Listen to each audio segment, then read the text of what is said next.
ustedes. Me da mucho gusto recibirlos en el Colegio Nacional. Quiero contarles un poco qué estamos haciendo, qué vamos a hacer para después iniciar con las actividades. Cuando tuve la fortuna de que me eligieran miembro de este colegio, me pareció que una de las maneras más importantes de cumplir con mis obligaciones era pensar los problemas nacionales y el derecho. Consecuentemente, desde hace ya 3 años, establecí aquí un seminario que se llama así justamente, Los problemas nacionales y el derecho, tomando desde luego el libro o el título del libro de Molina Enríquez, para pensar en algunas cuestiones que al país, que pienso, le están haciendo falta en términos jurídicos. Hemos tratado temas como pornografía, comercio, migraciones, familia, género y una gran cantidad de cuestiones más particulares para tratar de ver cómo es que esos problemas debieran incidir en el derecho y cómo el derecho debiera incidir en estos problemas. En este tercer año, y dada la situación pues realmente muy complicada que está viviendo el país, he decidido que este tercer ciclo de los problemas nacionales y el derecho se dedicarán exclusivamente a la corrupción. Las personas que van llegando, si quieren pasar aquí adelante, hay lugar para que estemos todos muy contentos. Entonces, esta primera conferencia se va a llamar El combate a la corrupción desde el Poder Judicial, particularmente el caso de Brasil. Por esta razón está aquí la doctora María Amparo Casar y el juez Sergio Moro. En un momento regreso. Después vendrá uno que será la corrupción como fenómeno social, otro tercero el ejercicio de la actividad profesional y la corrupción, uno cuarto las empresas y la corrupción, la desigualdad y la corrupción, el medio ambiente y la corrupción, y un encuentro final hacia el mes de octubre con la UNESCO sobre los temas generales de la corrupción. Entonces, este es el programa general y en este contexto me parece muy importante que esté hoy con nosotros tanto el juez Moro como María Amparo Casar. María Amparo, con quien tengo una amistad para mí muy valiosa ya de muchos años, me dijo que venía el juez Moro, al que todos conocemos, al que hemos leído por sus muy importantes y sus muy valientes y atinadas decisiones para combatir la corrupción en su país. Logramos, afortunadamente, creo que para el Colegio Nacional, para mí en lo particular, que se pudiera concretar esta tarde este encuentro y pudiéramos tener un conversatorio con esta expresión que se utiliza hoy en día. ¿Y por qué creo que es muy importante? Porque en muchas ocasiones vemos el tema del combate a la corrupción como una cuestión muy vinculada, muy relacionada con policías, con ministerios públicos y pocas veces con la actividad jurisdiccional. Entonces se le ocurrió a María Amparo que pudiéramos tener este encuentro y pudiéramos abrir con esta muy importante conferencia. La doctora Casar, la conocen todos ustedes, es una muy distinguida académica, ahora en el Centro de Investigación y Docencia Económica. Adicionalmente, ha escrito una cantidad importante de libros, participa en distintos medios de comunicación y es conocida y creo querida de todos nosotros. A su vez, el juez Moro, él es profesor de Derecho en la Universidad Federal de Paraná, en Brasil, tiene una muy importante vida académica, intelectual, pero creo que la razón más importante de su presencia aquí es su participación en el caso todavía vivo de Odebrecht, otro tan importante llamado el de la gran mensualidad, el de Banestado y el farol de la colina. Creo que es una persona muy importante de nuestro tiempo por la lucha que ha llevado desde el Poder Judicial brasileño en contra de actos de corrupción, tanto de la mafia económica, de la delincuencia organizada, de la delincuencia no organizada, de las élites económicas y desde luego de las élites políticas. Quisiera decir algo, y hace un rato lo platicaba con la doctora Casar, simplemente para que quien no lo sepa lo logremos diferenciar. El juez Moro no es un juez de instrucción, no es el caso de Ernesto Garzón Valdés, por poner simplemente un símil. Él es un juez de instancia como nuestros jueces de instancia nacionales. Él recibe la acusación de la Fiscalía y respecto a lo que la Fiscalía le participa bajo el sistema jurídico brasileño, él lleva a cabo su proceso y, final de cuentas, dicta la sentencia. Para esta ocasión se nos ha ocurrido hacer el siguiente mecanismo: que el juez Moro hable por unos 15 minutos, si a él le parece. Una pregunta que se me olvidó hacer, y por ahí cuéntenme, ¿la traducción es del inglés al español o del portugués? Perfecto, y eso creo que nos va a hacer mucho más fácil. Entonces el juez Moro hablará en portugués, ahí están los sistemas para quienes no conozcan la lengua, puedan tener la traducción inmediata en este sentido. Posteriormente tendremos un conversatorio entre la doctora Casar y yo, y terminaremos por ahí de las 7:30, por supuesto tratando de dejar espacio para preguntas y respuestas. Desde ahora les pido que las pasen por escrito para que no tengamos conferencias paralelas como luego suele suceder en este tipo de cuestiones. Todo lo que ustedes quieran lo hacemos así. Y quiero saludar aquí a muy queridos amigos, a José Mario, a Gerardo, en fin, al maestro Castro, a todos ellos, a Nel, en fin, ya no sigo porque después van a decir que por qué no los mencioné, pero me da gusto que estén esta tarde aquí con nosotros, porque creo que va a ser una buena e interesante tarde en este tema tan serio para la salud del país, que es el combate a la corrupción. Así es que, si le parece, señor juez, por unos 15 minutos, una cosa así, pudiera usted hacer una presentación general y después pudiéramos entrar la doctora Casar y yo con algunas preguntas.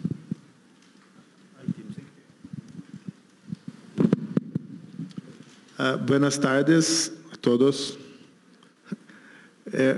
O meu conhecimento de espanhol começa e termina pelo buenos dias, buenas tardes.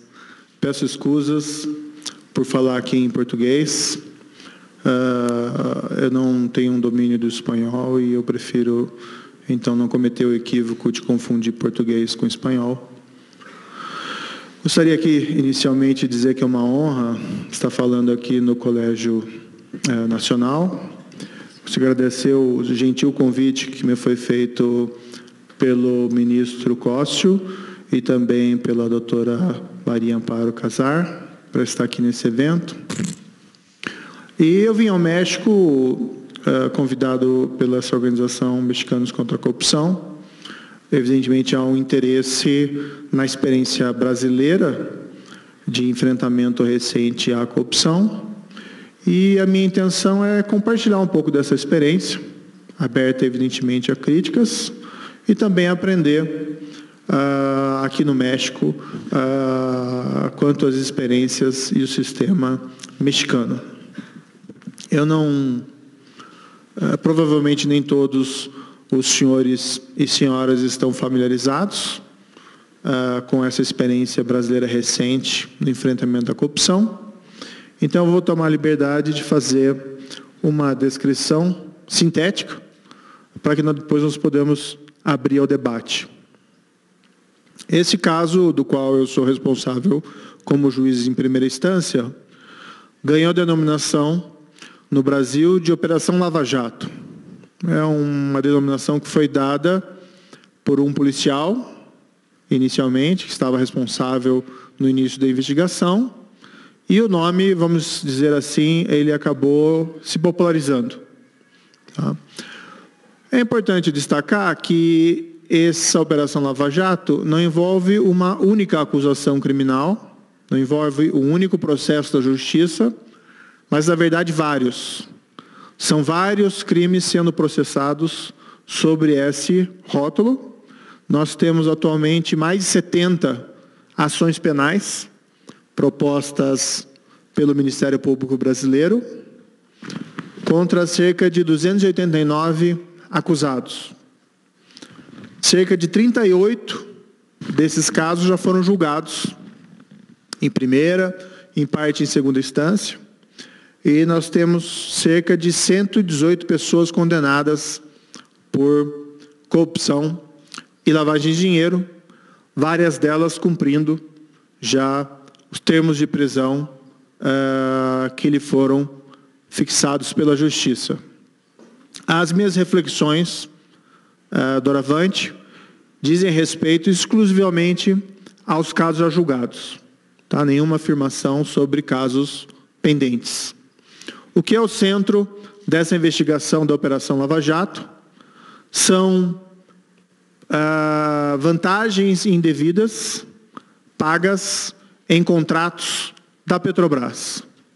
Aquilo que se chama nos Estados Unidos bribes, aqui acho que a expressão é coima, suborno, em contratos da Petrobras. A Petrobras é uma empresa, é a maior empresa brasileira, envolvida na exploração de óleo e gás.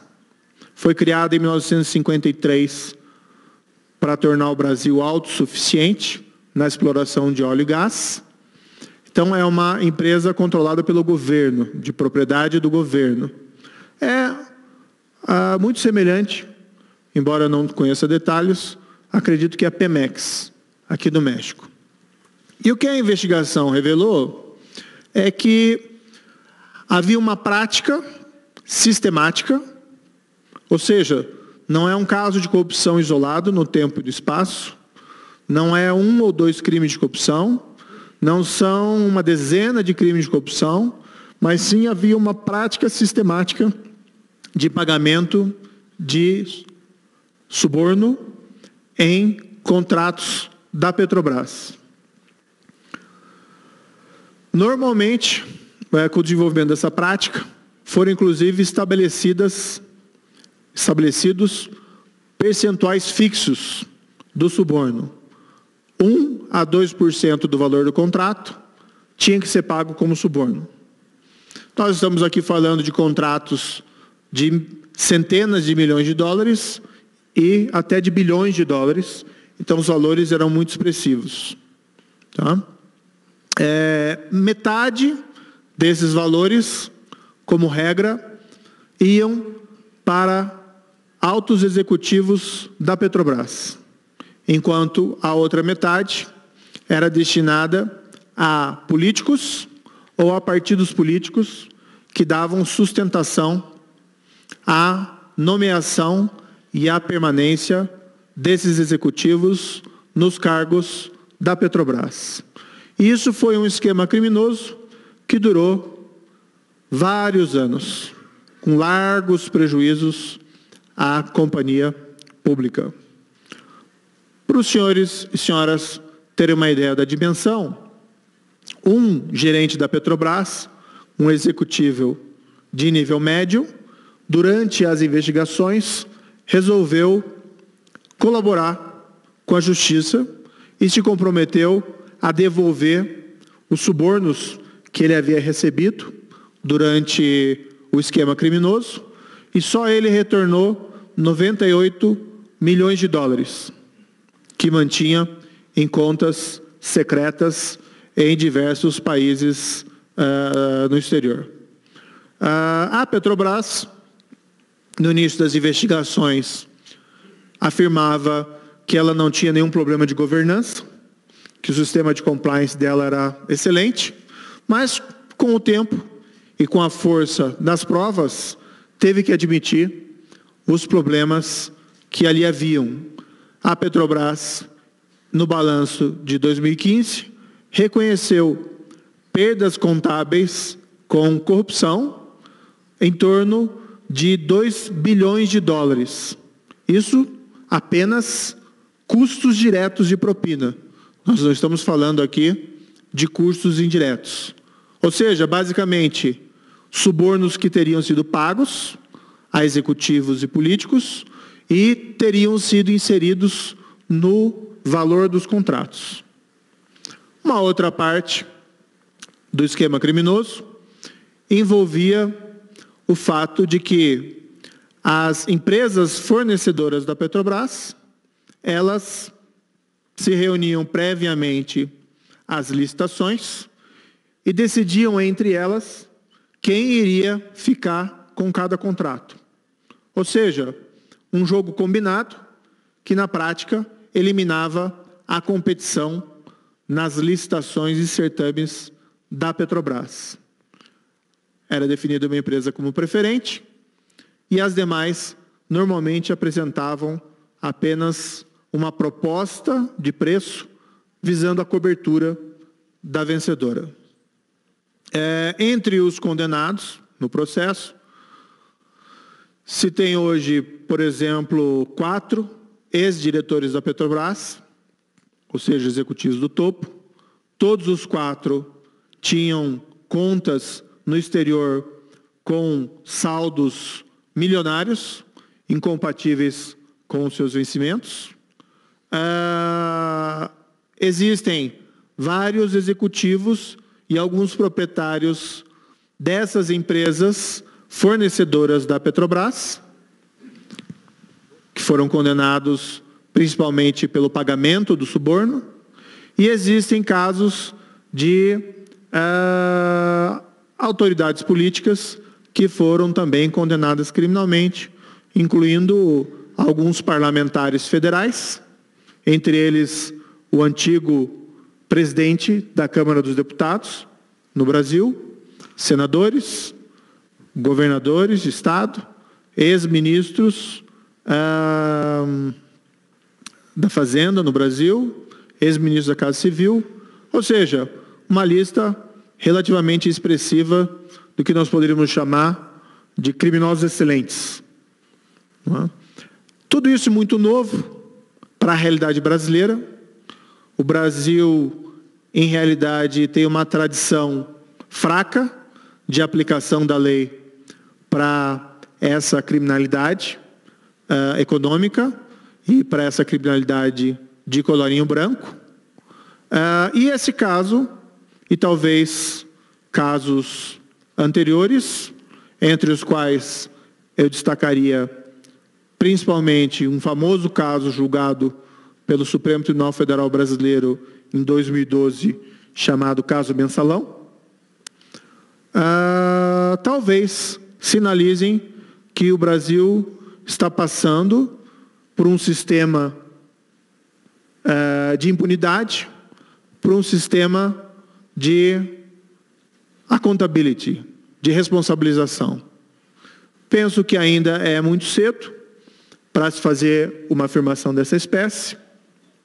Para cada ação existe sempre uma reação e nós ainda não sabemos se os resultados alcançados, por exemplo, nesse caso, vão constituir uma exceção numa tradição de impunidade ou o começo do fim dos nossos barões da corrupção.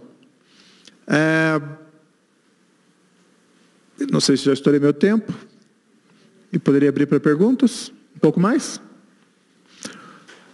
Falando muito brevemente o que foi importante, na minha opinião: condição necessária, independência do Judiciário. Também independência do Ministério Público. A evolução que a Polícia Federal Brasileira teve nos últimos 10, 15 anos, a Polícia Federal encarregada principalmente da investigação, que culminou por desenvolver uma expertise na investigação desses crimes. Cooperação jurídica internacional foi igualmente fundamental para se colher provas no exterior, especialmente de contas bancárias com saldos de suborno. E o apoio da opinião pública foi igualmente fundamental. Para isso, se garantiu nesses processos ampla publicidade, para que as pessoas pudessem saber o que o Poder Judiciário estava fazendo com esses processos, para que as pessoas pudessem saber as provas que existiam da prática desses crimes.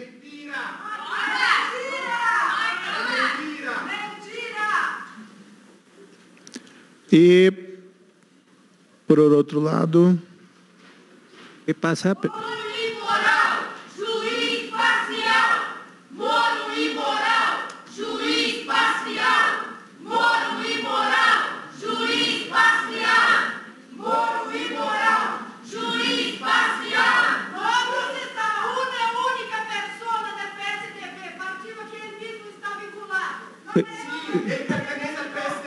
Compañeros,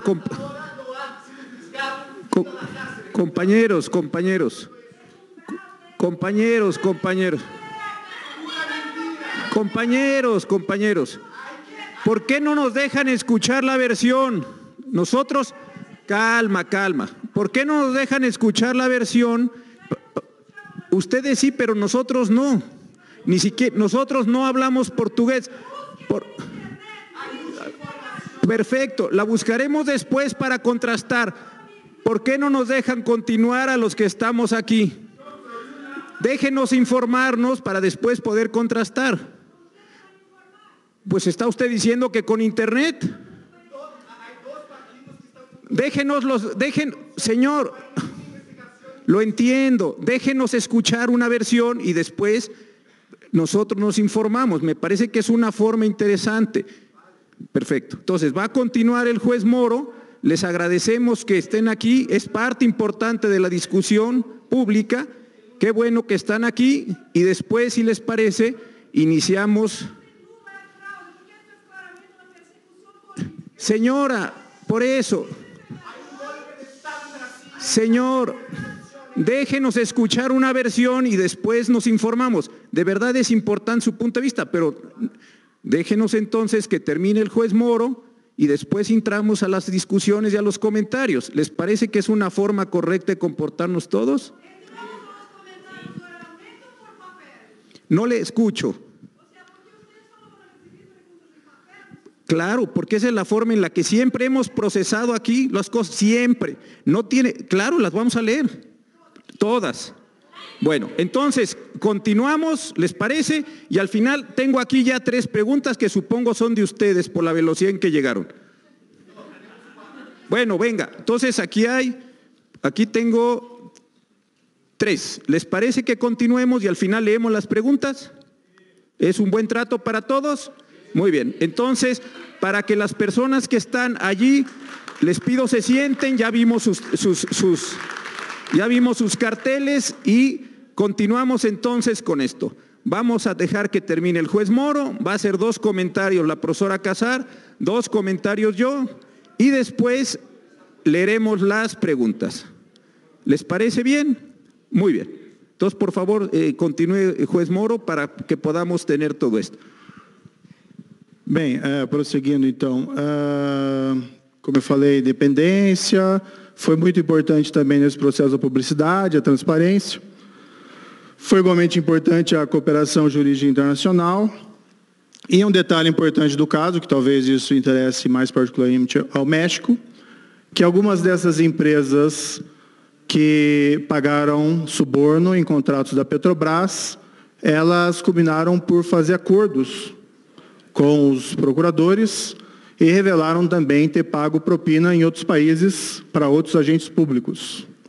E aí se tem notícias de pagamentos em vários países, entre eles no próprio México.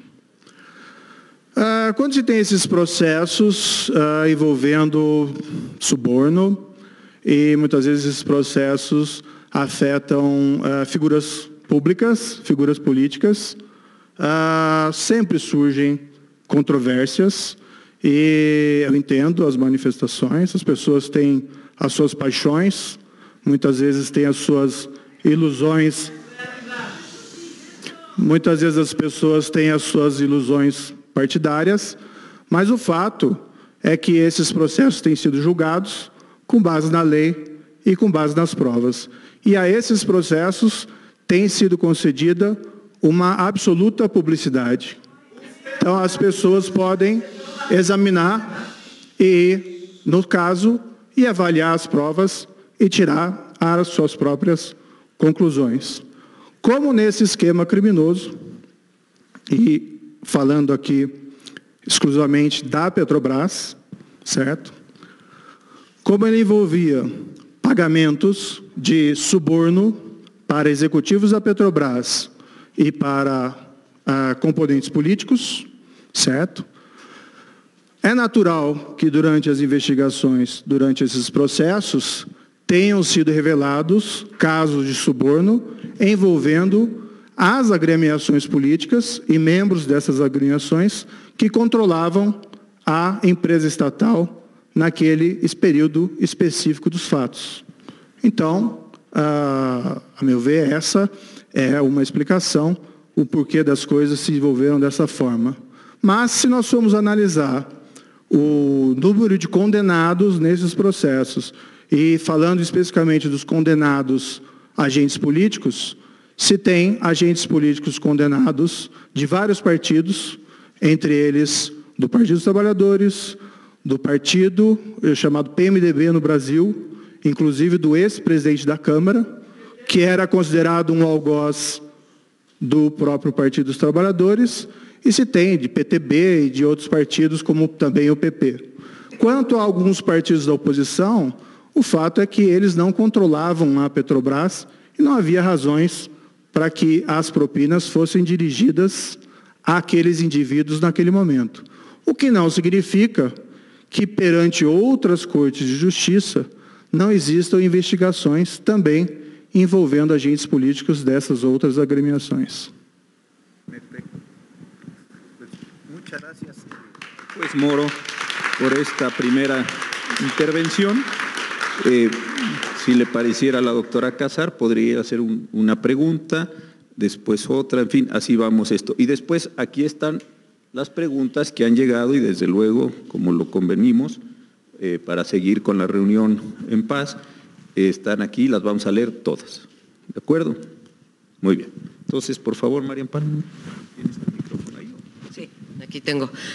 Muchas gracias, ministro José Ramón Cosío, y gracias al presidente del Colegio Nacional por recibirlas aquí en su casa. Gracias, desde luego, al juez Moro, a quien en México se admira mucho por la valiente labor que ha hecho de procesar a integrantes de la élite económica y política. Creo que tenemos mucho que aprender de usted, así que muchas gracias por compartir su experiencia con nosotros. Mi pregunta sería la siguiente, juez. Como usted sabe, en México estamos atravesando un momento crítico en términos de corrupción y de impunidad. Esta sigue creciendo y no vemos solución. Hay un buen número de mexicanos con justicia que están francamente decepcionados de la falta de Estado de Derecho en este país. Dos fenómenos que están estrechamente vinculados, la corrupción y la impunidad, que tienen que ver en buena medida con la Procuraduría General de la República. En este país la Procuraduría depende formal y realmente del Poder Ejecutivo, no solamente formal, sino realmente del Ejecutivo, y ha sido tradicionalmente y sigue siendo una institución para premiar o para castigar a los amigos o a los enemigos políticos del partido o del presidente en turno. Gracias a una reforma reciente constitucional se intenta transformar esta Procuraduría en una fiscalía que sea autónoma, que sea independiente y sobre todo que sea eficaz. Tenemos la duda de que si el mero cambio de norma puede lograr esto. Pensamos que construir las capacidades institucionales es mucho menos rápido, es mucho más difícil y no queremos que este cambio sea un cambio cosmético, que sea un simple cambio de letras en vez de PGR, FEGR, Procuraduría, Fiscalía. Yo quisiera que compartiera con nuestro auditorio, juez, si usted estuviera aquí en México contratado para hacer la ingeniería constitucional de la Fiscalía, ¿qué 2 o 3 claves encuentra que tendríamos que tomar en cuenta para que pudiéramos tener esta procuración de justicia de manera más eficaz o este combate a la impunidad que vemos no a satisfacción, como usted lo ha dicho en Brasil, pero que sí vemos algunos resultados? Por su respuesta, muchas gracias, juez. Bem, é muito difícil vir a um outro país e dar sugestões específicas, porque não se conhece em detalhes as realidades do outro país e também não se quer parecer de maneira nenhuma arrogante em fazer sugestões específicas. O que eu posso mencionar é que, a meu ver, que no Brasil as experiências revelam que está funcionando. No Brasil, o Ministério Público é uma carreira profissional e os representantes do Ministério Público, os fiscais, eles têm as mesmas garantias de independência que os juízes. Então, eles ingressam por concurso público, eles, após 2 anos, eles adquirem garantia de vitaliciedade, só podendo ser demitidos por mau comportamento, certo? No caso, o procurador-geral no Brasil, ele vai ser escolhido pelo presidente e o presidente, essa nomeação, tem que ser aprovada pelo Senado. O que limitam as escolhas discricionárias do presidente é que ele precisa escolher alguém da carreira, não pode ser qualquer pessoa. Por outro lado, desenvolveu-se uma tradição no sentido de que os procuradores federais, eles fazem normalmente uma lista de candidatos ao cargo de procurador-geral, eles votam nessa lista e eles encaminham a lista com os 3 nomes mais votados para o presidente da República. E o presidente da República, por uma tradição que vem de uns 15 anos, normalmente aponta alguém dessa lista com 3 nomes. Acho que isso tem propiciado uma maior profissionalização no Ministério Público. E se nós formos assistir a atuação dos procuradores gerais, talvez nesses últimos 10 anos, se constata que os procuradores gerais adotaram posturas bastante independentes em relação aos presidentes que os nomearam. Seja, por exemplo, os procuradores da República que sustentaram o caso Mensalão perante a Suprema Corte brasileira e levou esse caso à condenação de pessoas muito ligadas ao anterior presidente. E, por outro lado, no último ano, nós tivemos acusações criminais formuladas contra o atual presidente do Brasil. Aquí en el público hay varias personas que estamos trabajando como juzgadores o en los procesos judiciales. Y yo hace varios años recuerdo que hubo un encuentro muy interesante que organizó distintas instituciones policíacas y vinieron algunos de los agentes que habían trabajado atacando y tratando de destruir a la conexión francesa y a la Cosa Nostra. Esto estoy hablando hace 15, 20 años. Y fue muy interesante porque ellos contaban experiencias no teóricas, no que decía la ley, porque eso pues lo conocemos muchos, sino cuál había sido la forma en la que habían tratado de desarticular a estas personas, con escuchas telefónicas, desde luego autorizadas por jueces, etc. Usted ha tenido varios casos muy grandes, muchos a lo largo del tiempo, y la pregunta es, al interior de un juzgado, de su juzgado, ¿cómo lo trabaja? ¿Cuántas personas tienen? ¿Tienen apoyo de contadores, de peritos propios del juez, no solo los de las partes? Esta parte creo que puede ser interesante para muchos de nosotros. Sabemos que en el Brasil hay un ministerio público, el ministerio público presenta la acusación, se abre un proceso, hay un periodo probatorio y al final de cuentas se dicta una sentencia. En ese sentido y toda proporción guardada se parece mucho al proceso mexicano. Pero ¿de qué se apoyó usted en algunos de estos casos financieros, habiendo tantas partes, tantas transferencias internacionales, tantas personas involucradas? Es decir, la magnitud de un caso no es desde luego fácil y creo que sería interesante, en la medida en que usted nos pueda contar, cuál fue el modo en el que fue desarrollando estos aspectos. Bem, no Brasil, o juiz ele tem um papel mais passivo. Nós não temos juiz de instrução. O juiz, até pela lei, ele tem a possibilidade excepcional de ordenar diligências adicionais, mas normalmente o juiz ele assume uma postura mais passiva e deixa a questão probatória a cargo da acusação e da defesa. É a Polícia Federal, no caso dos processos da Justiça Federal, e o Ministério Público Federal, que são os principais encarregados da investigação. Nesse caso em particular, isso acho que foi um detalhe muito importante, que desde o momento em que o Ministério Público e a Polícia perceberam que o caso tinha dimensões muito significativas, eles criaram, no seu próprio âmbito, forças-tarefas. Então, não era mais um procurador federal cuidando do caso, mas era mais de uma dezena. Da mesma maneira, na polícia, não era um delegado ou alguns poucos agentes, mas era um grupo muito significativo de pessoas, né? Vários delegados e um número ainda maior de pessoal de suporte, de agentes, para realizar a investigação.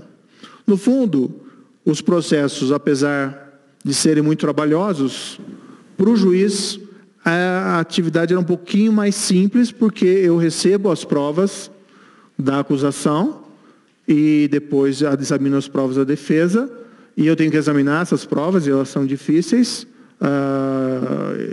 exigem muita atenção, produção, e são sentenças normalmente longas e complexas, mas eu não preciso ter um corpo a meu dispor com poderes de investigação.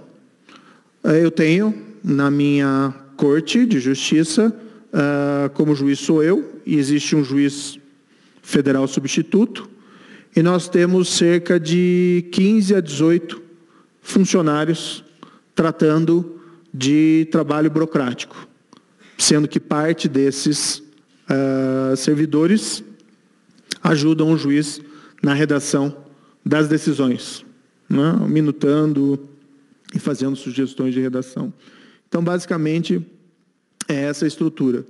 Mas no âmbito, realmente, no âmbito do Ministério Público e no âmbito da Polícia, é necessária uma estrutura compatível com a dimensão e a complexidade desses casos, para que as investigações cheguem a bom termo.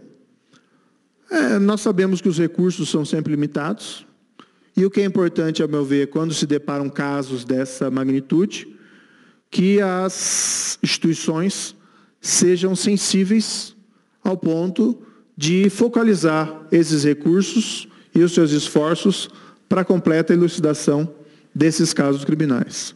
Tanto o Brasil como o México, como mesmo países ditos mais ricos, sempre os recursos são limitados. É importante saber bem empregá-los.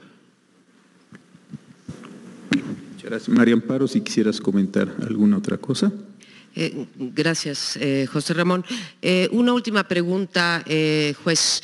En México la ausencia o la justicia es un recurso tan escaso, ¿sí?, para la población en general, lo es para la mayoría de la población y lo es incluso a veces para la élite si no caes del lado correcto.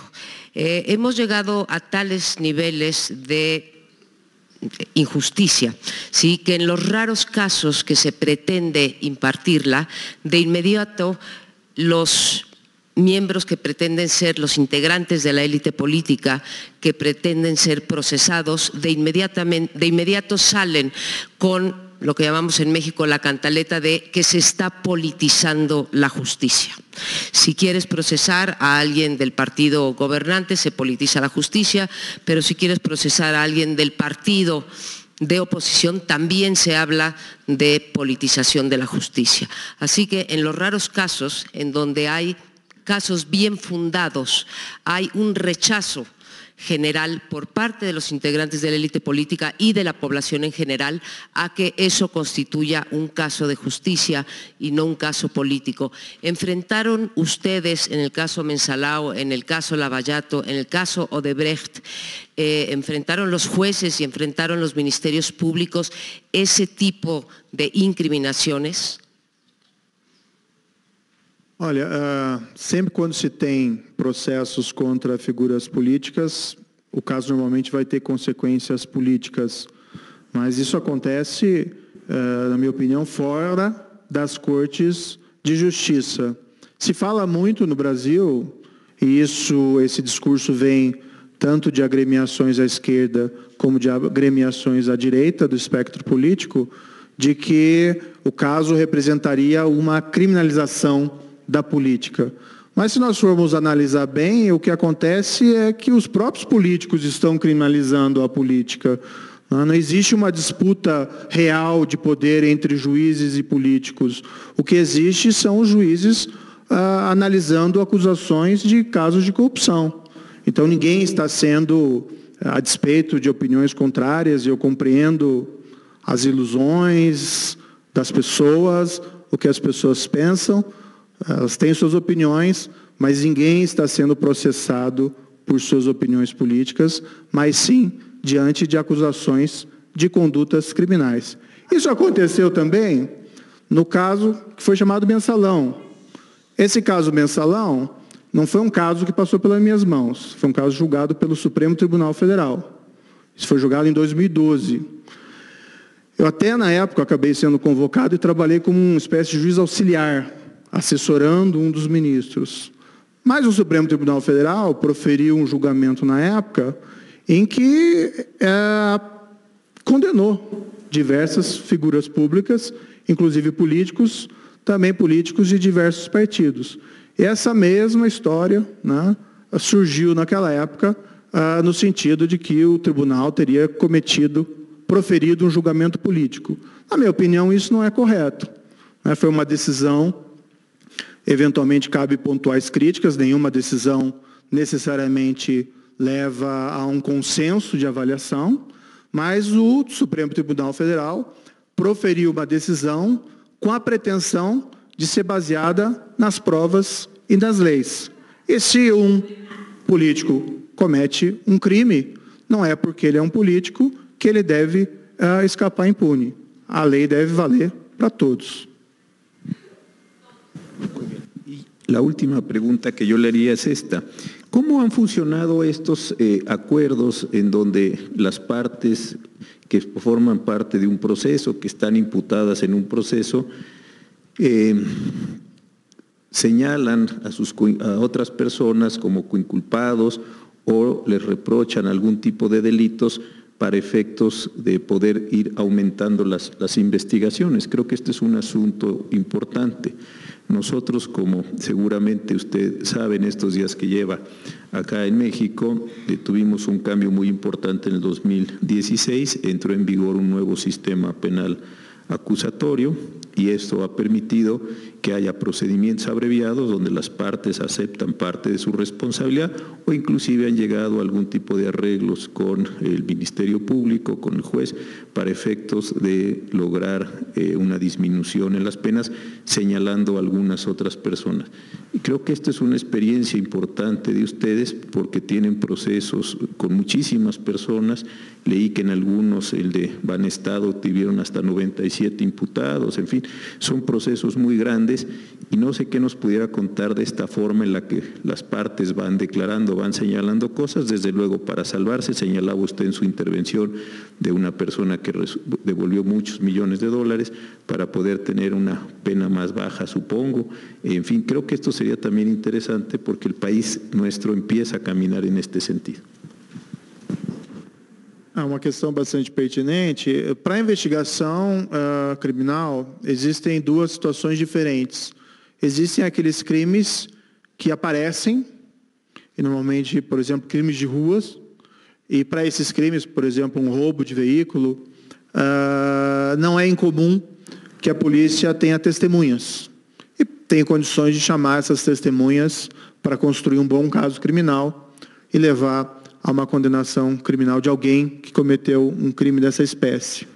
Mas existe um outro tipo de criminalidade, que é uma criminalidade que se desenvolve nas sombras, e a corrupção é uma delas. Para esse tipo de criminalidade, normalmente não se tem testemunhas. Para essa criminalidade mais complexa, é necessário, muitas vezes, se recorrer a meios especiais de investigação. Então, escutas telefônicas, rastreamento bancário, cooperação jurídica internacional. E um dos meios que foi largamente utilizado nesse chamado Operação Lava Jato foi a utilização de um criminoso contra os seus pares, através da celebração de acordos de colaboração. Então, basicamente, a ideia é fazer um acordo com um criminoso menor para se chegar a um criminoso maior, com um subordinado para chegar ao chefe. Ou, eventualmente, até um acordo com um grande criminoso, mas buscando obter uma espécie de efeito dominó e chegar à colheita de prova de vários outros grandes criminosos. Essa não é uma criação brasileira. Esse é um método de investigação que é utilizado e foi utilizado com muito sucesso na Itália, em processos contra a máfia. Nós temos lá o mais famoso desses colaboradores ditos lá como arrependidos, o Tommaso Busquetta, que inclusive foi preso no Brasil e extraditado para a Itália. Nós temos o largo uso desse instrumento nos Estados Unidos, e nós apenas mais recentemente passamos a utilizar esse método de investigação no Brasil. E para esse caso em particular foi muito importante, porque sem saber, sem ter informação de dentro, sem saber onde buscar as provas, às vezes é muito complicado. Então, no início, o que se tinha era quase um bom caso criminal contra algumas pessoas envolvidas em lavagem de dinheiro e um específico diretor da Petrobras. Essas pessoas combinaram por fazer acordos de colaboração e revelaram que tudo aquilo fazia parte de um esquema criminal muito maior. Os norte-americanos têm uma expressão, ou existe uma expressão em inglês, chamada state capture, captura do Estado, e basicamente se pode dizer que foi isso que havia acontecido com a Petrobras, pelo menos considerando os casos julgados. A empresa estatal, Orgulho Brasileiro, havia sido capturada por criminosos inescrupulosos que viam nela uma fonte de renda. Tanto executivos como empresários que contratavam com a Petrobras e, igualmente, políticos que a controlavam politicamente. Então, a meu ver, esse método, não sei se ele é utilizado aqui no México, ou se ele é utilizado com qual frequência, e se é utilizado para esses casos de corrupção, mas no Brasil, posso dizer que foi fundamental para a evolução do caso. Certamente, tudo que um criminoso diz tem que ter prova de corroboração. Não se vai condenar ninguém com base exclusivamente na palavra de um criminoso.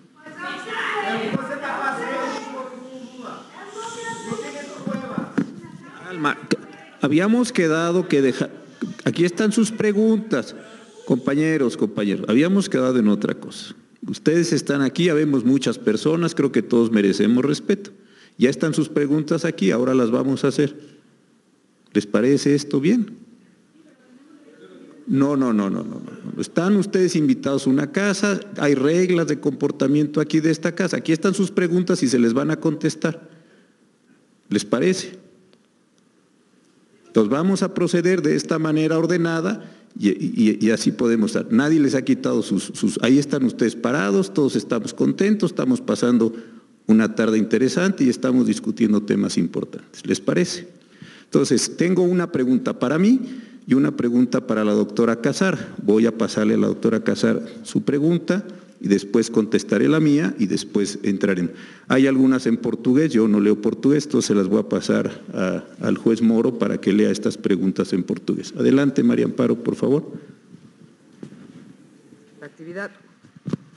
La actividad jurisdiccional en México está también contaminada de corrupción. La judicatura protege a sus jueces y magistrados y las quejas y denuncias desechadas generan más impunidad con sentencias maquilladas. Nos espera si la honorable instancia no se sacude de este cáncer. Muy bien, creo que la pregunta es más apropiada para el ministro, que es parte del Poder Judicial, pero con todo gusto doy mi opinión. Yo estoy de acuerdo, creo que no tenemos un problema nada más de ministerios públicos, que en estos días con el juez Moro he aprendido una cosa que yo no sabía, que era que no solamente como en México hay un consejo de la judicatura para la carrera judicial, para el Poder Judicial, sino hay un servicio, hay un consejo de la judicatura o su equivalente para los ministerios públicos. Creo que es una práctica que podríamos adoptar. Pero dado que la pregunta es sobre los jueces, creo que es válido preguntarse qué tanto funciona el Consejo de la Judicatura como un buen filtro para que los jueces pasen por un concurso, para que no haya nepotismo, para que no haya influyentismo y para que a su vez estos dos fenómenos que son muy propios de la política mexicana pues no afecten las sentencias que dictan los jueces de primera instancia o los jueces de apelación. Y creo que por eso comenzaba yo diciendo que no solamente teníamos un problema de la Fiscalía o de la próxima Fiscalía, la actual Procuraduría, sino del sistema de justicia. Creo que todavía estamos muy lejos, a pesar de haber pasado al sistema adversarial, que estamos muy lejos de tener un poder judicial como el que mereceríamos en términos de la profesionalización de los jueces, de los sueldos que deberían de tener los más bajos escalones del Poder Judicial y sobre todo la distribución de ellos en los diferentes circuitos. Creo que el Poder Judicial, ya también nos dirá el ministro de la Suprema Corte, porque creo que el avance en la Suprema Corte de Justicia en este país ha sido mucho, pero es la pirámide, es la élite del Poder Judicial, pero hacia abajo hay muchísima opacidad y muchísima también corrupción que acaba transformándose en impunidad para aquellos que pueden comprar la justicia. Así que si yo tuviera que hacer una apuesta, la haría sobre el sistema judicial, que es el último eslabón de la cadena para poder acabar con la impunidad.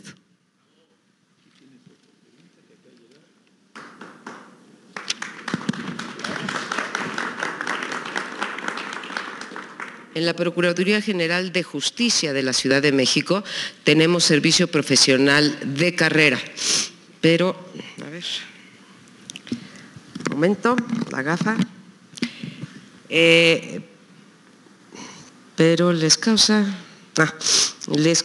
algo que critiques, combatas la corrupción, señales a los corruptos o manifiestes tu desacuerdo para acatar órdenes contrarias a derecho para que te castiguen, te cambien permanentemente o te hostiguen, aunque seas uno de los más capacitados. Simplemente te orillan.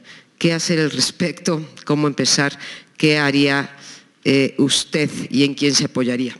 Platicábamos hoy en en una comida en donde había miembros de los integrantes de los diferentes poderes. Aquí me están preguntando de los poderes, de las ramas de poder ejecutivo, judicial y legislativo, y hablábamos del problema de las procuradurías estatales.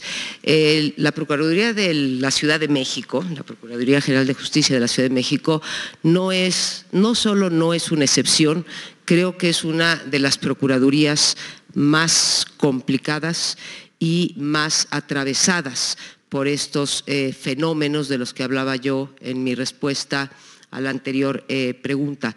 El caso es tal que en un estudio que estamos haciendo en la institución que me honro presidir con Claudio González, hemos pedido una y otra vez a través del Instituto de Transparencia que nos sean facilitados la composición de las diferentes, de los diferentes jueces, de los juzgadores, de diferentes instancias, para poder ver qué es lo que está ocurriendo en los términos de las actos de corrupción que pueden, o los presuntos actos de corrupción que pueden atravesar a la Procuraduría.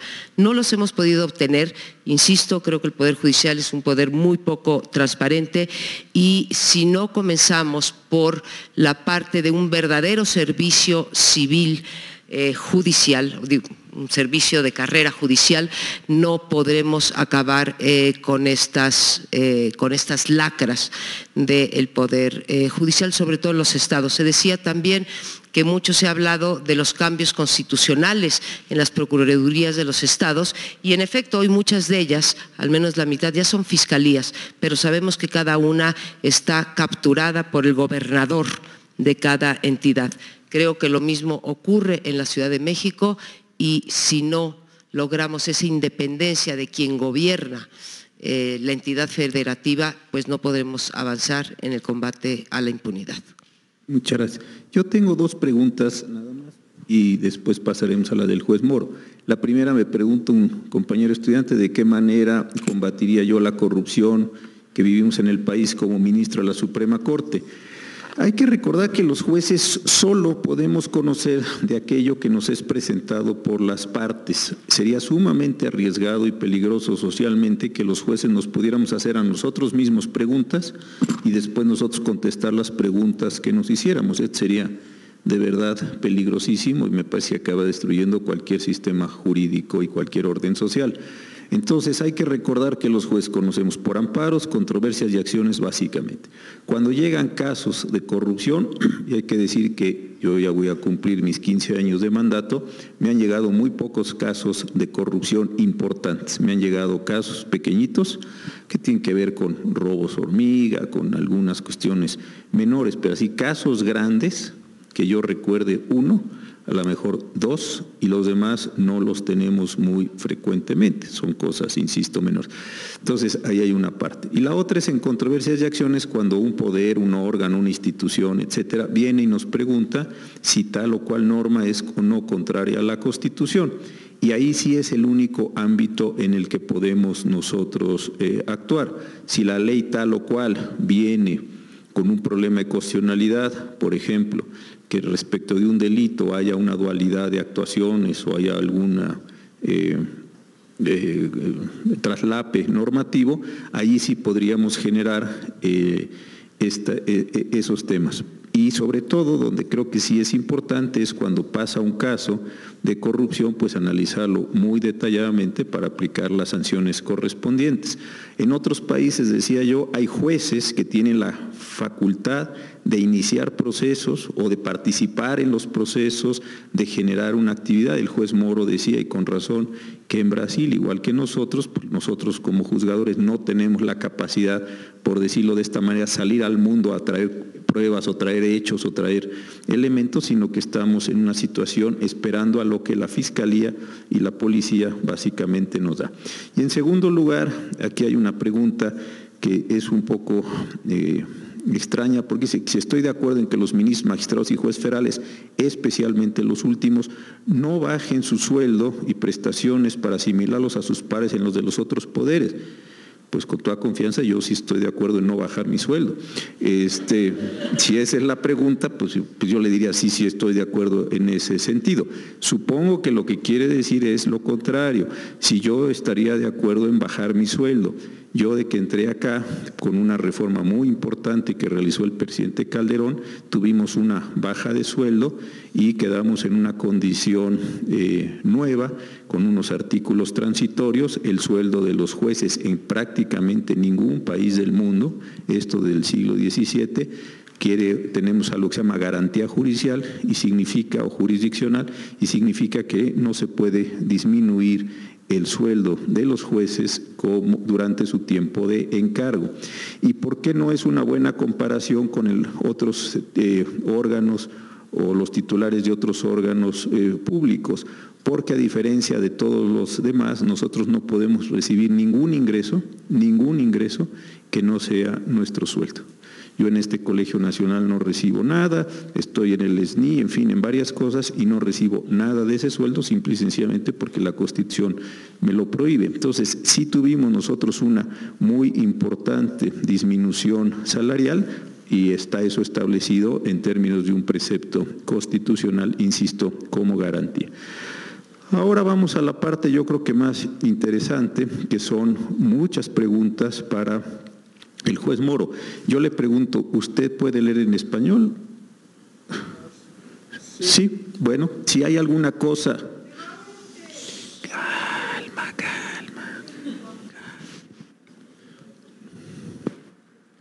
Si él me dice que no puede leer en español, me pasa la pregunta. En portugués sí lee mejor que yo, eso sí les digo desde ahora. Pero en español yo trataré de apoyar si es el caso. Y si no, con toda confianza, dígame usted, yo la leo, lo que usted me diga. A pergunta aqui, que tipo de sanção se aplica à Petrobras pelos desvios que se descobriram na instituição?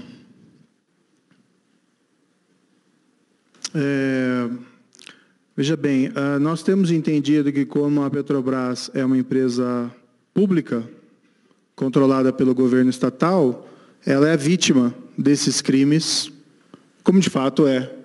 Tanto que esses subornos eram inseridos nos custos dos contratos das empresas fornecedoras e quem, em última análise, pagava era a própria Petrobras.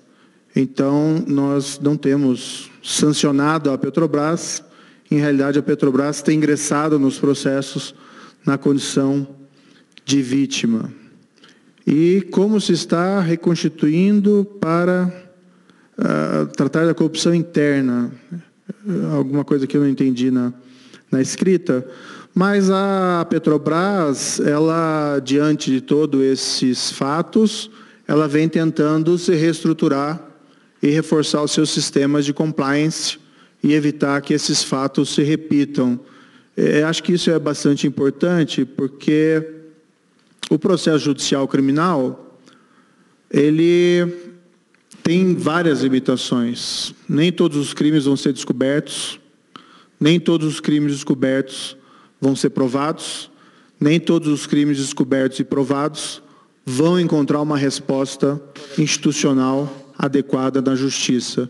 Então é importante, muito importante, que se adotem aí políticas de prevenção à prática de corrupção, seja alterações de regras gerais, seja até internamente da própria Petrobras, para evitar que esses fatos se repitam.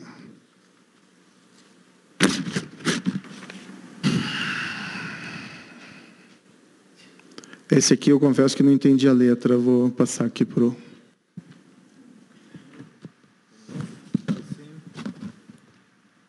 ¿Quién lo... Calma, estoy apenas aquí calentando motores, calma. ¿Quién lo... Si quiere usted seguir con la... Y esta voy aquí, voy aquí a tratar de traducirla. ¿Quién lo...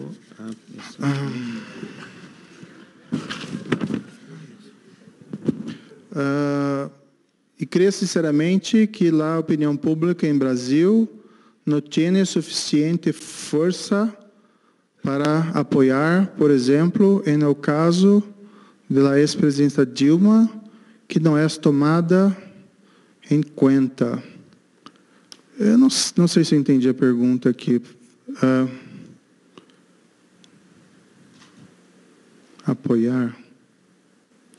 Olha, a ex-presidente Dilma Rousseff, ela sofreu impeachment. Isso foi feito pelo Congresso. Foi um julgamento político do Congresso. Isso tem lá as suas controvérsias, mas isso aconteceu fora das Cortes de Justiça. Então, assim, sendo um julgamento político, parece-me que a presidente não teve o apoio, o suporte político suficiente do Congresso para se manter no cargo. Então, como juiz, por que não investigou a conexão com outros países como Peru e Argentina? Já que Macri é amigo de Temer, só se jogou de políticos de um só partido. Não, aqui é uma avaliação equivocada, porque vejam, como eu disse, foram colhidas provas de crimes de suborno praticados em outros países e essas provas estão disponíveis para ser compartilhadas com os países que se interessaram. E quanto à afirmação de que só foram processados políticos de determinados partidos, nós vamos examinar os fatos. Isso realmente não é verdadeiro. Como eu já disse, nós temos condenados de partidos da esquerda, nós temos condenados de partidos da direita e nós temos acusações pendentes, inclusive no Supremo Tribunal Federal, contra políticos de esquerda e políticos de direita. Ya está lista la pregunta, juez. Ay, no, lésela tú porque mi letra está peor. Dice Sergio, ¿quién lo presionó, señor juez? Porque en México lo presiona el Ejecutivo. ¿Quién lo presionó?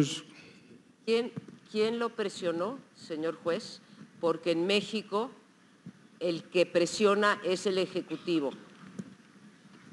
Eu não sei se entendi como assim, o México que pressiona...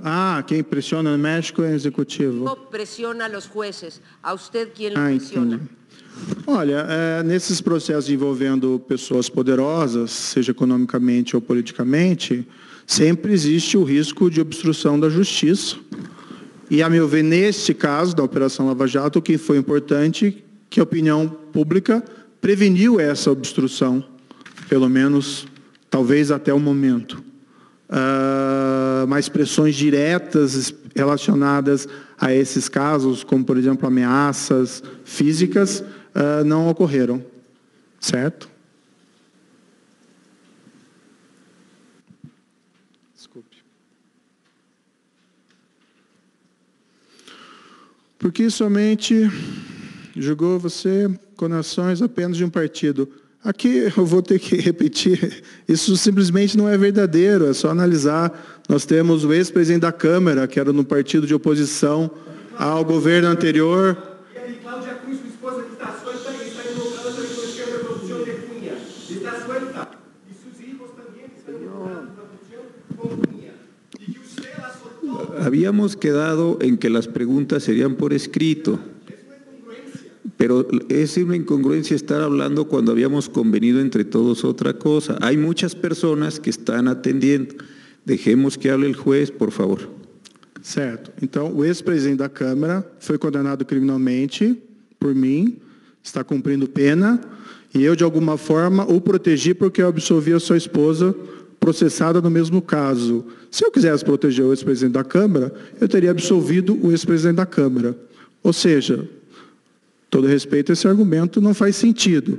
Ela foi absolvida porque se entendeu que não havia prova suficiente para a condenação. No nosso sistema, como nos sistemas em geral, você precisa ter certeza para uma condenação criminal. E no caso em particular dela, houve até uma apelação do Ministério Público para que o tribunal revesse a condenação e o tribunal manteve a absolvição.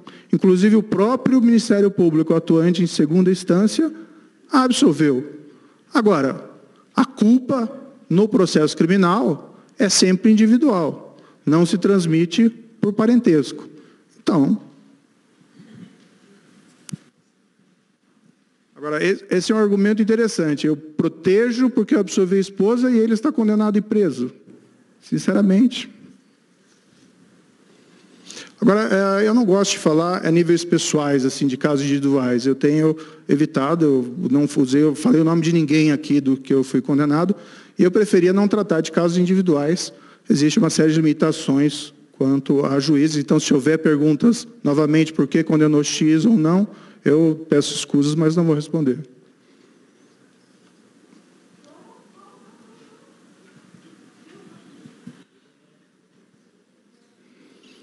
Aqui é o porquê condenou Lula por atos de ofício. Olha, tem que se ler a sentença e saber que a Corte de Apelação confirmou a condenação. Mas é tudo que eu vou falar sobre isso. Bem, tem que se reclamar na Corte de Apelação, então. Por que 73 testemunhas que haviam inocentado? Aqui também são considerações sobre os casos concretos. Tem que se ver a sentença, ler a sentença e compreender. Compreendo críticas, compreendo que as pessoas não necessariamente concordam com a sentença, mas faz parte do sistema judicial que o juiz decida segundo as provas e existem os recursos inerentes contra as decisões de juiz. Aqui uma pergunta, outra, por que não se ouviu um fulano X que... Quem acerca da Lava Jato de corrupção?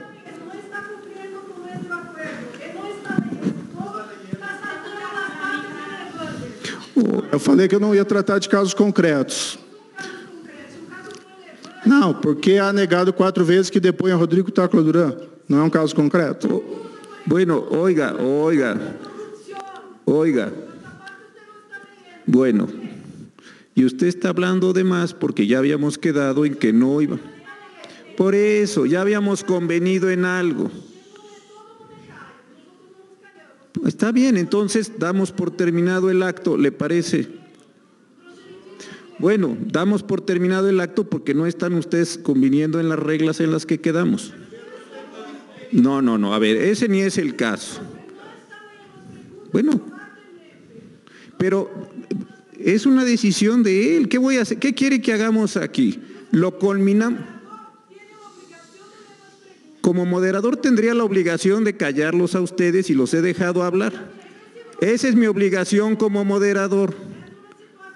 ¿Qué situación es? Aquí hay 80 personas sentadas y están escuchando las cosas. Ustedes 4 que están parados ahí con su cartel, yo como moderador tendría que haberlos sentado o pedirles que se retiraran.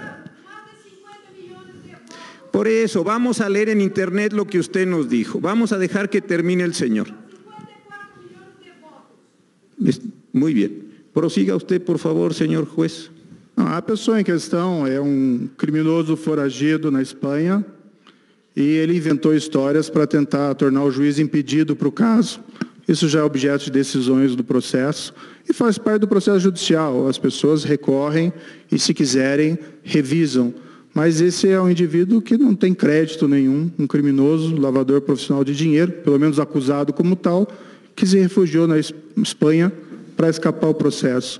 E, no fundo, ele não fala nada, nenhum fato concreto envolvendo, sinceramente, a minha pessoa. Não, nem a minha esposa. Eu peço que respeite a minha esposa, por gentileza. Se não respeita os demais aqui, respeite a minha esposa.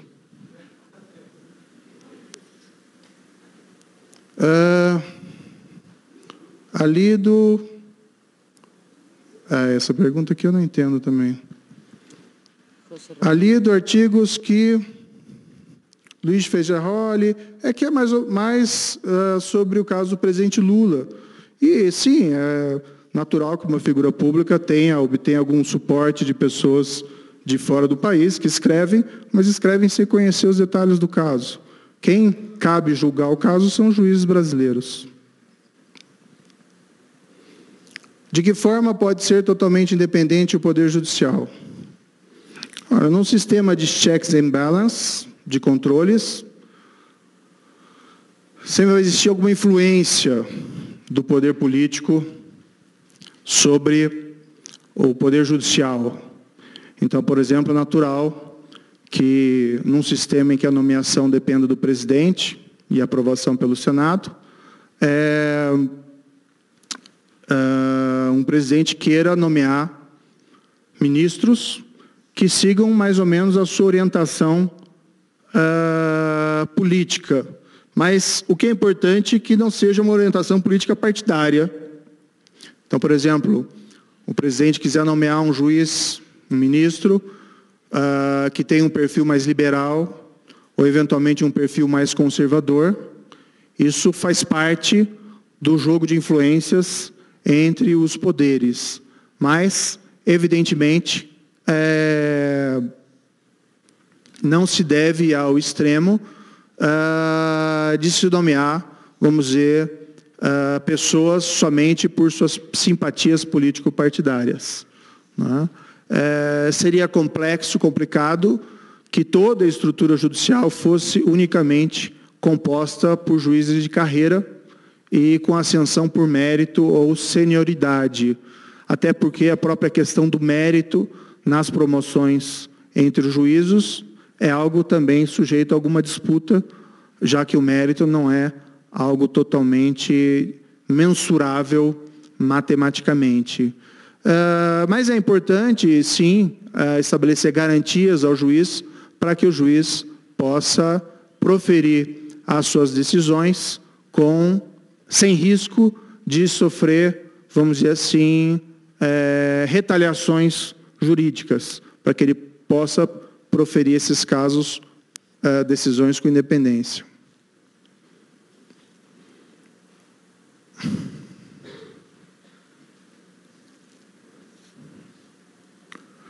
Existem dados que permitem estabelecer vínculos, atividades ilícitas em empresas Odebrecht e Andrade Gutierrez.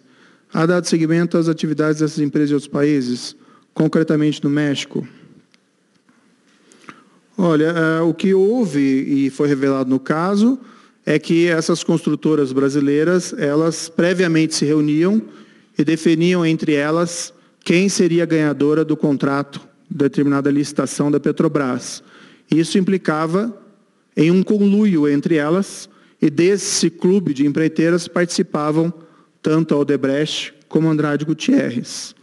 No que for colhida a prova de crimes praticados por essas empresas em países estrangeiros, os senhores e senhoras podem ter certeza que a política brasileira, a política adotada, inclusive na minha Corte de Justiça, é de cooperação e de compartilhar essas provas, sendo elas solicitadas. No caso se essas provas tenham vindo no âmbito de um acordo de colaboração, normalmente tem que se estabelecer, porém, algumas condições para esses acordos serem respeitados pelas jurisdições estrangeiras igualmente. E como eu adiantei na primeira parte, sim, existem relatos de casos de suborno envolvendo autoridades aqui no México.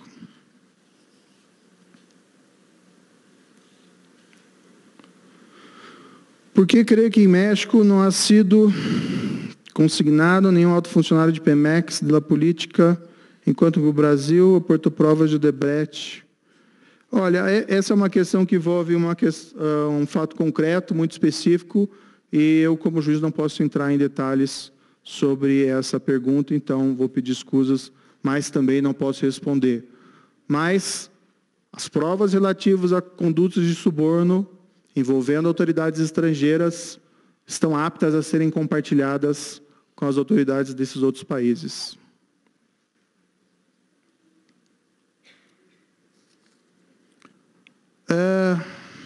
Toda pressão por parte dos integrantes dos outros poderes para obter uma resolução em algum sentido? De que tipo?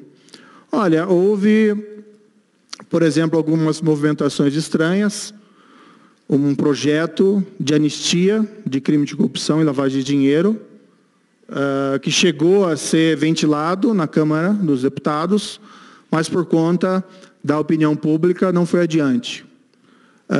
Também projetos, algumas ideias, no sentido de, por exemplo, reduzir prazos de prescrição, tornar mais difícil a atuação judicial, criar crimes de abuso de autoridade de juiz, iniciativas que, com todo respeito aos seus proponentes, muitas vezes soavam como uma espécie de retaliação.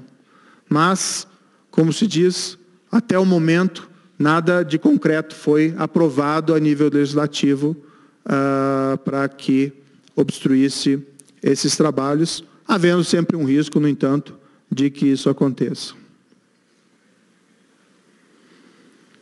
Qual foi sido a cooperação entre México e Brasil em caso Odebrecht? Você conhece o expediente? Algumas autoridades do México estiveram, de fato, no Brasil, colhendo depoimentos em cooperação jurídica internacional, mas me parece que essa cooperação deveria ser aprofundada. Como isso envolve casos concretos, eu, infelizmente, não posso falar mais sobre isso.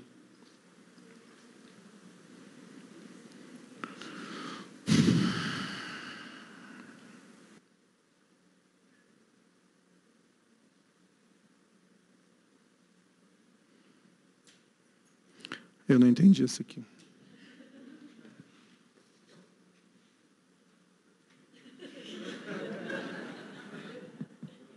Eu vou seguindo aqui enquanto isso. Como uma empresa que confessou graves delitos de corrupção pode seguir operando, incluso colaborar e integrar esforços das instituições dedicadas à luta contra a corrupção? É uma questão muito interessante, porque não se deve vilificar essas empresas brasileiras que praticaram os crimes de corrupção, isso foi errado, mas vamos também admitir como mérito de que várias delas, depois dos fatos, reconheceram a sua responsabilidade e fizeram acordos, se comprometendo a indenizações, a revelar esses crimes e a cooperar com as autoridades. Por outro lado, não foram somente as empresas brasileiras que pagaram subornos em contratos da Petrobras. Também é caso de empresas estrangeiras. Empresas estrangeiras que, inclusive, algumas fizeram acordos. Por exemplo, a Rolls-Royce, uma dessas empresas que reconheceu que pagou subornos em contratos da Petrobras. Da mesma forma, nesses casos envolvendo suborno de autoridades estrangeiras por empresas brasileiras, eu sugeriria o seguinte: se as investigações forem desenvolvidas, que se busque ampliar a investigação. Não se deve excluir a possibilidade de que essas pessoas tenham recebido suborno de outras empresas estrangeiras e, eventualmente, até de empresas nacionais.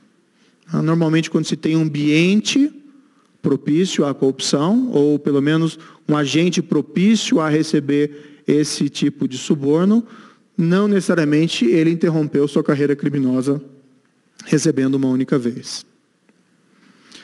A questão da empresa. Olha,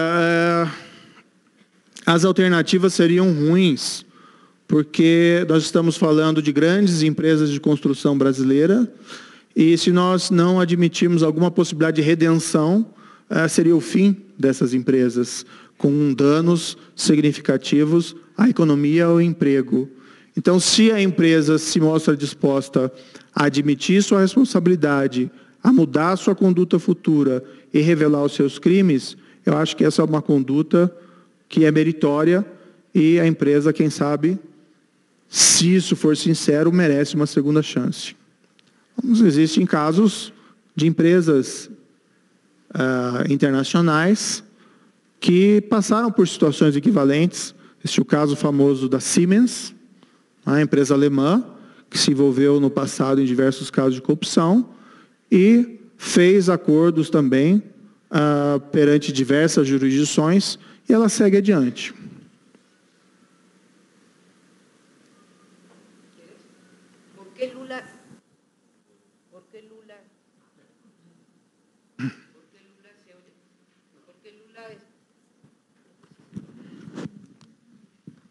¿Por qué Lula está libre y lleva una vida normal en términos o en mítines políticos? ¿Por qué Lula está libre y lleva una vida normal, no sé si dice en mítines o en términos políticos? Bem, no sistema brasileiro se existe a prisão após o julgamento e a prisão antes do julgamento. A prisão antes do julgamento é o que a gente chama de prisão preventiva. Imagino que se tenha no México institutos equivalentes. E essa prisão preventiva é algo um tanto quanto excepcional. Em diversos casos, envolvendo a Operação Lava Jato, esse instrumento foi utilizado. Seja porque alguns acusados foram surpreendidos durante a investigação praticando reiteradas condutas criminosas ou buscando ocultar os seus ativos criminosos da justiça ou até mesmo destruindo provas. Mas, embora tenha sido utilizado esse instrumento, não foi decretada a prisão preventiva contra diversos outros acusados. E para esses acusados não submetidos à prisão preventiva, há que se esperar o julgamento. No Brasil, a regra atual é no sentido de que se pode operar a prisão para a execução da pena a partir do julgamento em segunda instância. Então, há que se esperar o encerramento do julgamento da Corte de Apelação para que se inicie a execução das penas de qualquer condenado.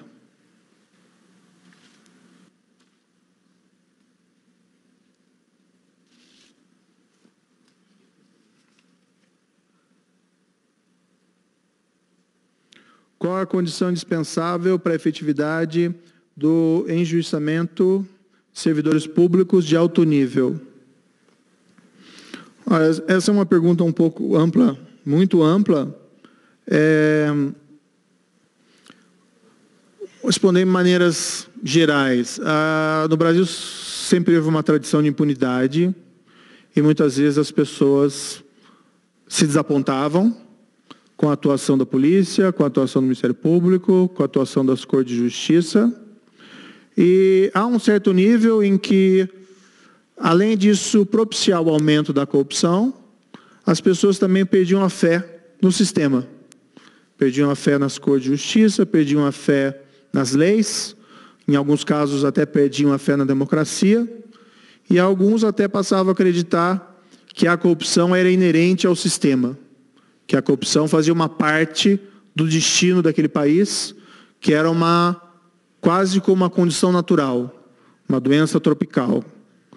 E de uns anos para cá, não estou falando apenas aqui da Operação Lava Jato, mas de vários anos para cá, aparentemente esse quadro começou a ser alterado no Brasil, a revelar que é possível, sim, sair de uma situação de impunidade e corrupção sistêmica para uma situação de maior integridade.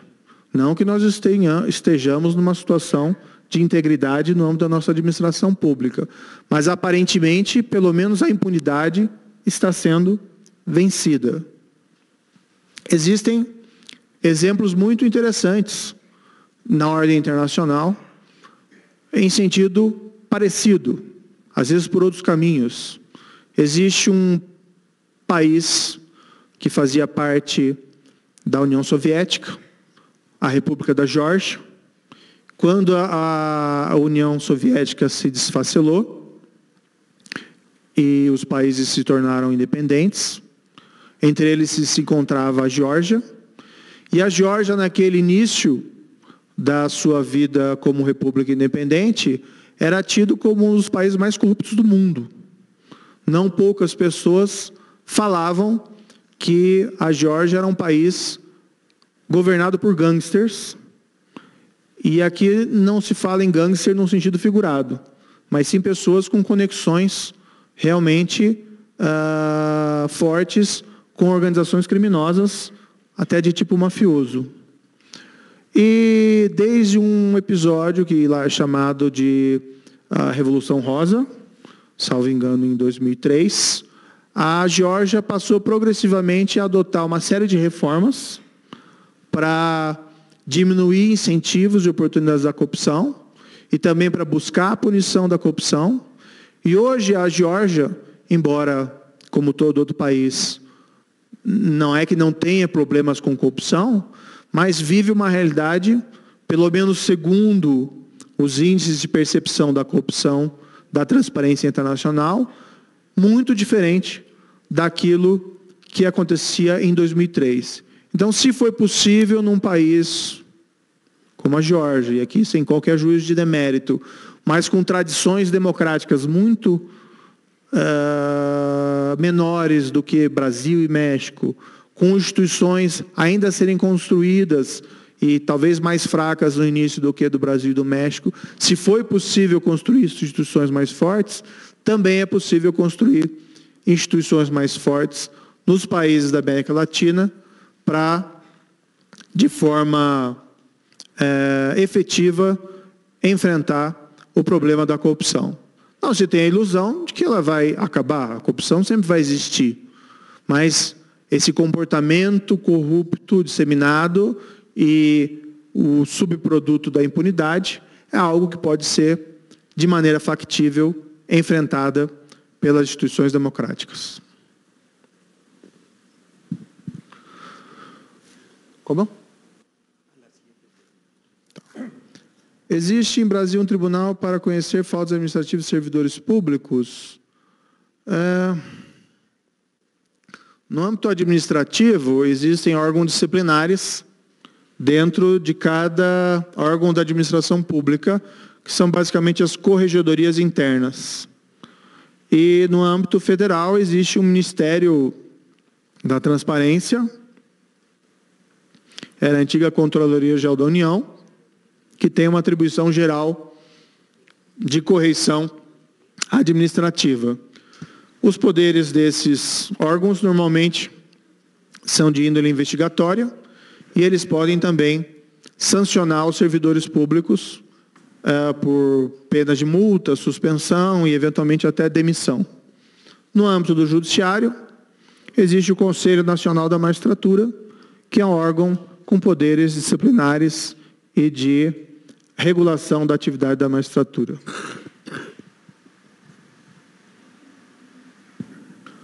Qual foi a importância da cordeliência na lei anticorrupção para desenvolver a Operação Lava Jato e seus desafios para cumprir o princípio do erga omnes?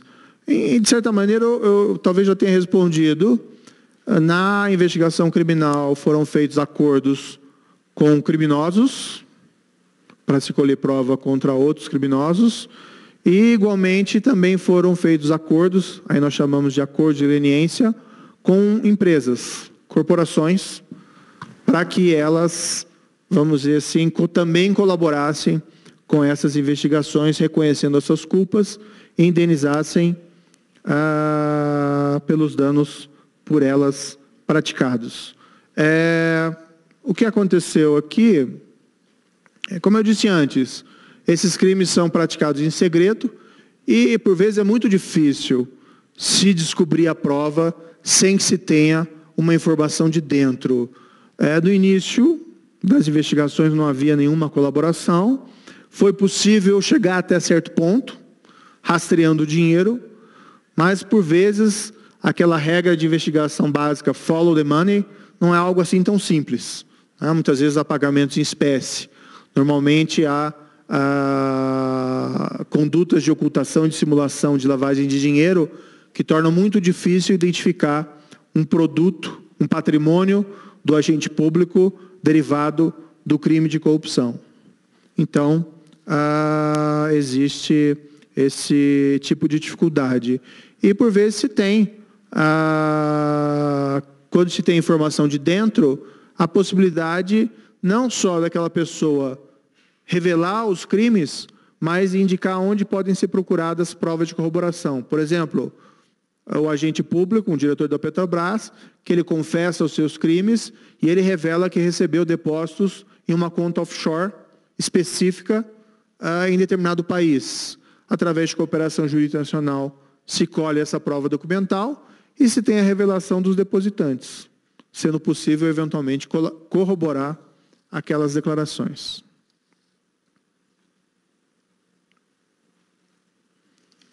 Quanta influência teve para você a Operação Mãos Limpas na Itália e quanto serviu para a realização da Operação Lava Jato? Também gostaria de saber os grandes desafios de cada uma. A Operação Mãos Limpas foi uma grande influência. Se refere aqui a uma operação que foi iniciada, salvo um pequeno engano de data, em 17 de fevereiro de 1992.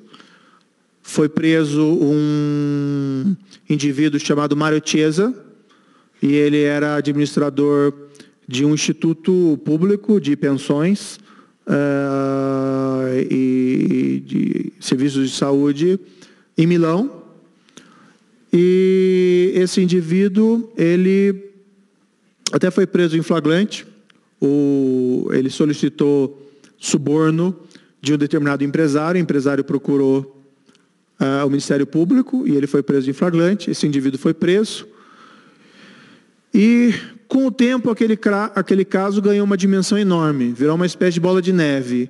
As pessoas começaram a confessar, começaram a revelar os seus crimes e começaram a revelar que aquilo fazia parte de um esquema criminoso gigantesco, que envolvia diversos partidos na Itália que dominavam a vida política italiana desde o final da Segunda Guerra Mundial, especialmente o Partido Socialista e o Partido da Democracia Cristã. Esse caso, também eram várias acusações criminais, ele teve a sua fase mais intensa até 1994, e a partir de 1994 ele perdeu o ímpeto, em parte porque ele perdeu apoio da opinião pública e houve reações políticas contra o trabalho dos procuradores e o trabalho dos juízes. Eu acho que os procuradores fizeram um trabalho fantástico naquele caso. Tive a honra de conhecer ano passado e ano retrasado alguns deles. Para minha satisfação, estão todos vivos, né? Apesar dos trabalhos que fizeram. E o caso revela que o processo judicial tem suas limitações. Tá? Ele é uma condição necessária para superar a corrupção sistêmica, mas é preciso mais do que isso. É preciso de uma vontade política geral para que um país adote e aprove reformas que diminuam incentivos e oportunidades à corrupção e não que hajam de maneira oposta. Até interessante destacar que durante o trabalho das mãos limpas, os procuradores eram chamados por aqueles que eram adversários da operação, dos togas rossas, porque se acreditava que eles perseguiam os partidos de centro e de direita e poupavam o Partido Comunista Italiano. Mas se nós formos analisar os casos, também se verifica que essas acusações não eram verdadeiras, porque eles também tinham casos criminais contra pessoas provenientes de todas as agremiações políticas, certo? Certamente é verdadeiro que as investigações recaíram mais pesadamente em cima dos partidos que controlavam a máquina governamental na época, porque se utilizava essa máquina também para financiamento ilegal de campanhas políticas e para enriquecimento pessoal de políticos. Mas teve uma grande influência. Mas, por outro lado, se aquilo é um aprendizado, aquilo é um exemplo de efetiva atuação da justiça contra a corrupção, também revela as limitações das possibilidades das ações judiciais.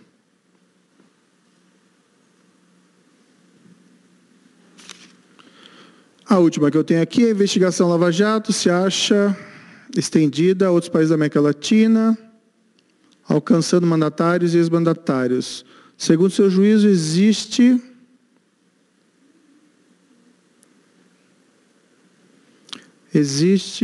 tenho uma palavra aqui que eu não consigo entender, a investigação para que possa estender-se ao México, faz falta de vontade de autoridades para prosseguir em outros casos de corrupção. Olha, eu não posso falar sobre a situação do que acontece nos países nos quais há desdobramentos, até porque eu não tenho esses detalhes específicos do que tem sido feito e do que não tem sido feito. O que eu posso dizer e repetir é que, relativamente às provas de suborno envolvendo autoridades estrangeiras, há à disposição do Brasil para que essas provas sejam compartilhadas. Porque vejam, quando países não cooperam, quem ganha não é o país não cooperante. Quem ganha é o criminoso. E nenhuma autoridade brasileira tem interesse de beneficiar algum criminoso, e normalmente alguém que sequer se conhece, não entenderia nem por que beneficiar essa pessoa. Os países têm que se unir para enfrentar causas comuns. E uma causa comum é o enfrentamento da corrupção, que afeta, vamos dizer, a produtividade da economia, qualidade da democracia e até mesmo o bom desenvolvimento dessas relações entre esses países. É isso.